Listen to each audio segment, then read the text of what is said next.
Council has no mandate to move this building. No mandate at all. £20 million. This has spent £20 million on this. They wasted Unity House, they wasted on this, and they want to move it again. It's not going to cost 40 million. You know it's council run. It's going to cost 70. It's going to cost 80 million. More than that, you'll get paid for it for the rest of your lives. They have no mandate to move this building. We want to get them out. That's what we want to do. We want to get this council out.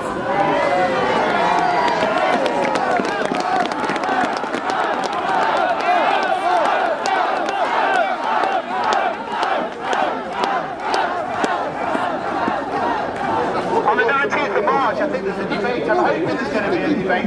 I think I'm allowed to say there's going to be a debate, hopefully on Radio Stoke on the 19th of March. It's all being well, it'd be great if it happens. I don't know whether I'm allowed to say this. There's 4 people going to be on the panel. Mr. Larshot's going to be one, and the Larshot's going to be one. I'm going to be one. I'm going to be one. Can we afford it? No! Are you in charge? Yeah. Do you know what you're spending the money on? No! They've already ruined Hanley. They've already ruined the city. How can we trust them with any more money? No! And if they get that £1 billion, you'll have more councillors, more weight, backhanders. It's not right. We want them out.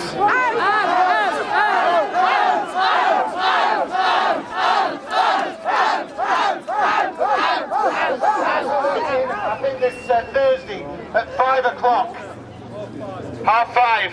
It's a council meeting here at 5:30 on Thursday. I think it's to discuss the budget. You're more than welcome. You're more than welcome. Right, be here for 5. Yeah, be here for 5. You have a good time. You want to see what's going on. The last council meeting. I've never been to one before, but my God, I tell you what, you'll never believe it. They've consulted the residents on the decisions they've made. Oh yeah, of course they are. We're the people of Stoke-on-Trent. Get behind us, everybody needs to get behind this. We can bring this council down. Yay! This council down. Yay!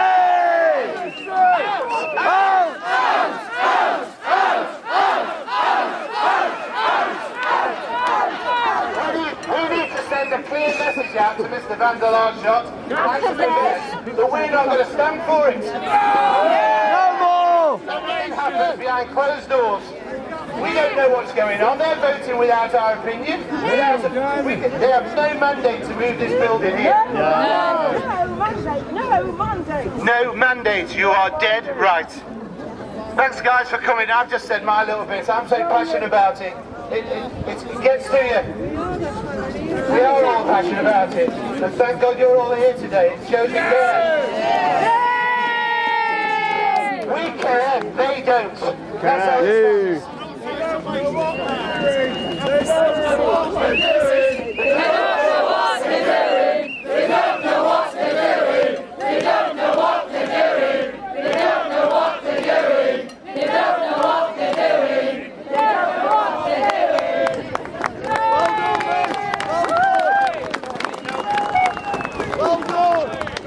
Well, we've got a few more. I don't know. I've got no idea. I don't know. Well, the thing is, this was a residents' march, and I'm not sure they actually live in Stoke. Now we've got another speaker now.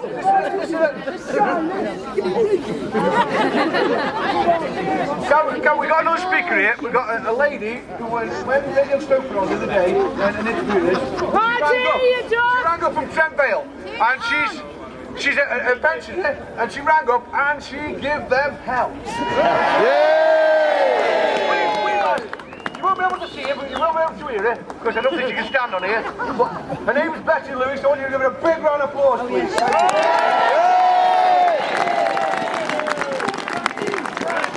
Betty, Betty, Betty.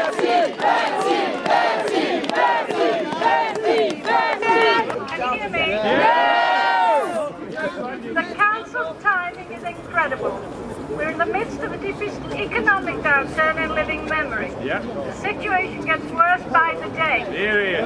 This morning we learned that the country has lost its AAA credit rating. Yeah. Stoke-on-Trent City Council think that this is a good time to borrow anything between 40 to 55 million pounds.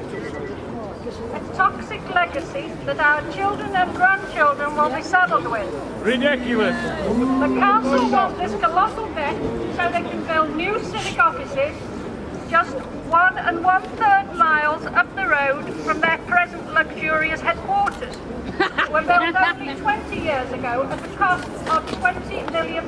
There's nothing wrong with this one. What planet are these people on if they think this is good leadership? Amelia. Mr. Burdett, the council leader,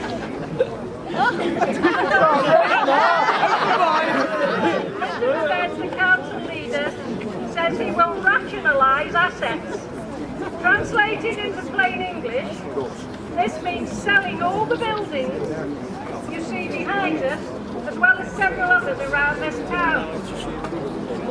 Is this cenotaph for sale too? John Locke? This is at a time of great slump in property price. We can't hear. Can't hear what you say. You get quiet. Shout up, Betty. Got it up as we can, it's very difficult. What will happen to me, you know? This is a time of slump in property prices. The council is planning to sell off all these iconic buildings. What will happen to them and to the town of Stoke? The council have even suggested that demolition is a possibility. No chance. It's a scandal that is off the scale. A scandal too far, even by this council's dubious standards. Here. They say they have a mandate for change. No chance. Even though they were planning this in 2010, none of these schemes were mentioned in their manifesto when they asked for our votes in the 2011 council election. If they had been in the manifesto, would we have voted for them? No! Would they be in power? No! Therefore, they have no mandate for change.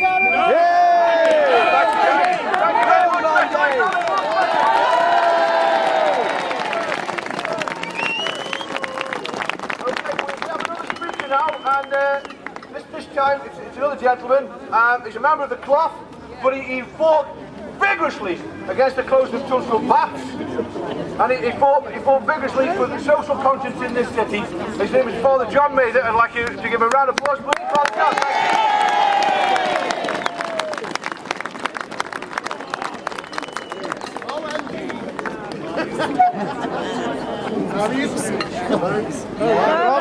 All the way around.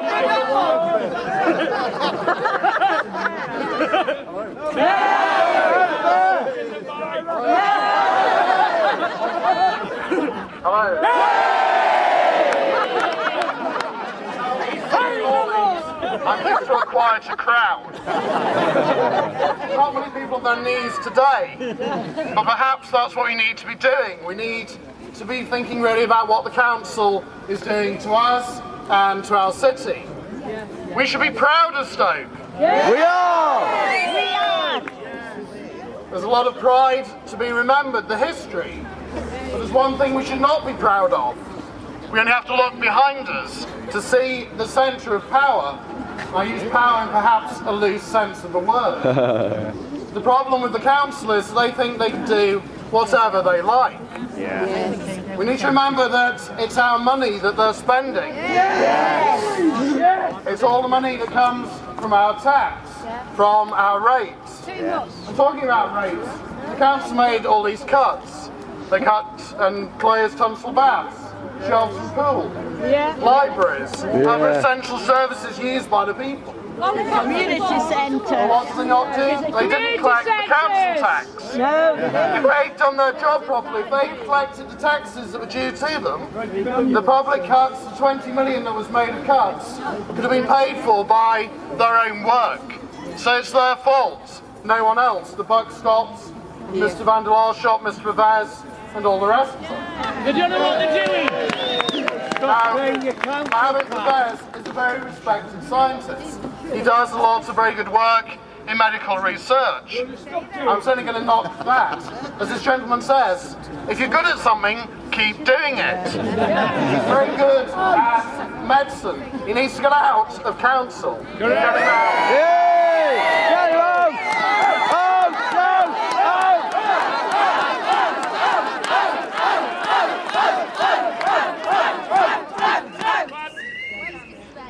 A bit like being paid this, I think.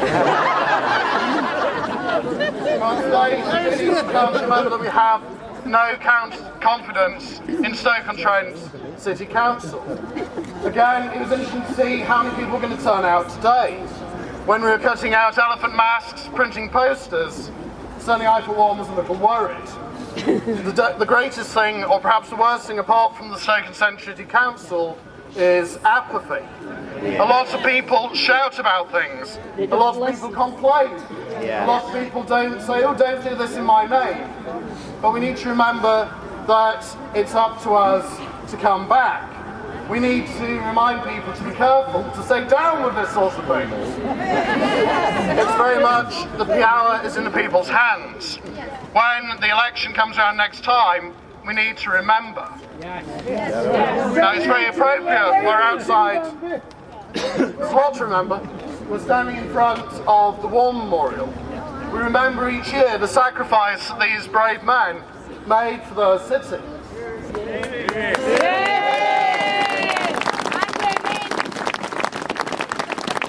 They are with us in spirit today. Today is about remembering, and that's what the elephant's about. The elephant reminds us of two things. First of all, the new civic centre is something of a large white elephant, a waste of our money, a waste of public funds. But also the elephant reminds us to remember, elephants don't forget. So remember, when you come to go and vote, don't necessarily vote the way you've always done, just because that's what you do. There's a great danger if it's a general election, everyone will go out, they may vote Labour in the general election, they'll put their cross in the Labour councillor as well. We need to remember the Labour councillors are often whipped up. They don't speak for the people. That's why I resigned. Political, it's about voting for the people who want the best for our city. And often that's the independent parties, the ones who can do what they want without the fear of being dragged into the office behind us, or sadly up the road, and told what they're going to do. So today we remember the elephant, the great waste of money that's been spent, hopefully not spent, but I'm sure they'll get what they want. They always seem to do that. But we remember the white elephant on the road, and like the elephant we never forget. We remember what this council have done to us and to our city, and we vote them out.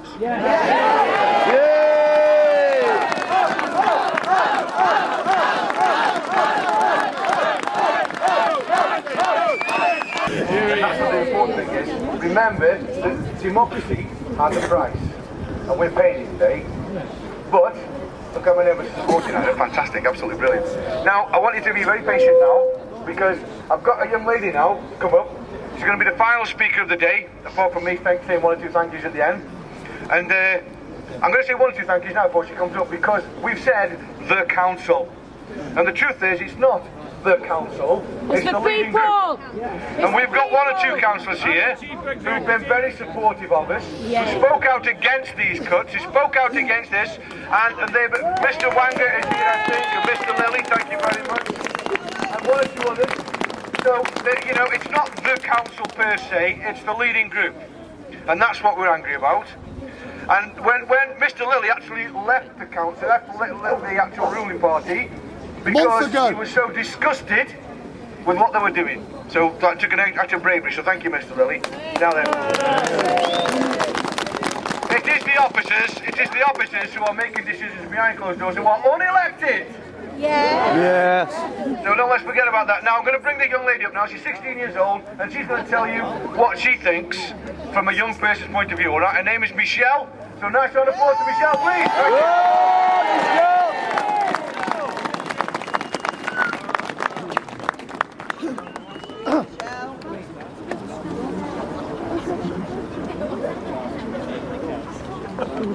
you. Hi, my name's Michelle and I'm 16 years old. I'm sure that as I go out into the world, I'll have to take on some sort of debt. That might be for a car or a mortgage on a house. Maybe I'd like to go to university. These things are just dreams at the moment. But if I take on a future debt, it will be my choice with my money. This council wants me to take on a debt before I've even got a job, to pay for a move from a building that's only 20 years old, with no structural damage, and in the words of the advert, does what it says on the tin. Go on, Jill! Services for the elderly and children's centres. The youth service is being cut, and many other services restricted or disappearing. Lollipop ladies and gents, affecting the safety of children and parents alike. Yet they can borrow this huge amount of money to transfer the council office a mile up the road. I don't pretend to understand all the details. I'm young and I'm not expected to. However, being young does not make me stupid, nor does it make me blind to what is going on. So I say to the council, sit down with me and others in my age. Explain to us why you're putting us in debt before we've even had the chance to decide if we want a university debt or any other debts, before we've even got a job, assuming there will be jobs for us. Even though I'm young, I deserve to know what you're doing with my money. Why you made this decision without asking me permission to gamble with my future?